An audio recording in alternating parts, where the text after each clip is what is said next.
Hi, you're very welcome. And in this video, what I'm just going to look at is the whole thing of just adding things up in Excel, right? So in this, first of all, I have a first number and a second number, and I basically just want to add these two numbers up together. So what I do is either I try and have them side by side, I click where I want the answer to go, and then I start with equals, and then I click on this cell here, and then I go plus, and then I click on this cell here. And you're probably saying, well, why don't you just type in 5 and 6? Two reasons. If I double click down to the corner here, eventually it will work for me. I know it will.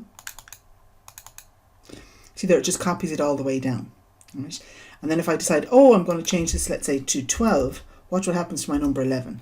It updates automatically. That's why you do it with the cells.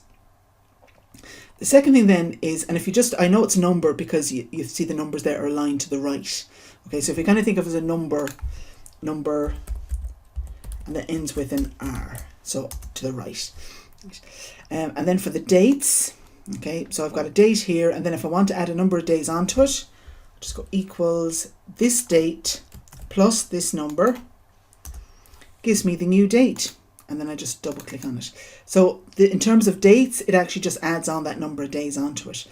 Now, just as a small little aside here, if for example you see something like this for your dates, okay, you just need to remember that what Excel does is that it starts its lifetime at, I think it's 1st of January 1901 or 1900. So basically that's the number of days that date is since that date plus that number is since then. So if you see that, all you need to do is go back up to this one, just change it back to short date, and there's your date again. Okay, so just bear that in mind, that you've got your numbers are numbers, but dates are also numbers too. All right. So hope you find this useful. Mind yourself. Take care. Bye.